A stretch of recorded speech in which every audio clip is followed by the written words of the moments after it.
అనకాపల్లి జిల్లాలో అత్యంత ప్రాచీన శైవక్షేత్రంగా పేరు పొందిన శ్రీ శ్రీ శ్రీ ఉమాధర్మలింగేశ్వర స్వామి ఆలయ సమీపంలోని దారభోగాపురం గ్రామ సమీపంలో ఒక అద్భుత దృశ్యం ఆవిష్కృతమైంది. అంతేకాకుండా ఎన్నో ఏళ్ల నాటి ప్రాచీన విగ్రహాలు బయలుపడుతున్నాయి. దానిలో భాగంగా దారభోగాపురం సమీపంలో రైతులు జీడి తోటలోని తుప్పలు నరికేందుకు వెళ్తుండగా పుట్టలోని అమ్మవారు బయలుపడ్డారు. అయితే ఆమె సత్యమ్మ తల్లిగా కొలువు తీరిందని అక్కడ ఉన్న భక్తురాలపై వచ్చి చెప్పడంతో స్థానికులు తండోపతండాలుగా వచ్చి అమ్మవారిని దర్శించుకుంటున్నారు. అంతేకాకుండా తాను బయలుపడిన విషయం చెప్పడంతో పాటు ఏమేమి చేయాలో చెప్పడం అద్భుత విషయం.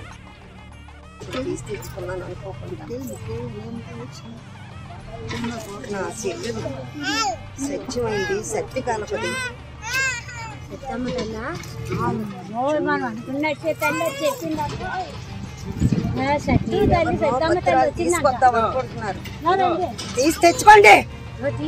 నేను అసలైన నా చెల్లి సత్తమ్మ బిల్లా మందిరానికి పేరెళ్ళిన సత్తమ్మని.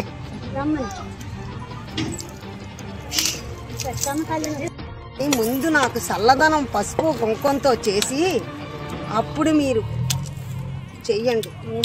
రక్త కొల్లేరు ముందుగా వద్దు. పంచామృతం పసుపు కుంకం అచ్చయావు పాలుతో అభిషేకం చెయ్యండి. నేను 3 ముక్కలు చెప్పడం కోసం వచ్చాను. మీరెవులు నా భద్రాలు చిన్నగా మీరు చూసుకోవచ్చు. ఇంకా కిందగా చూడలేదు. ఆ యజ్ఞం ఇంకా కిందకుంది.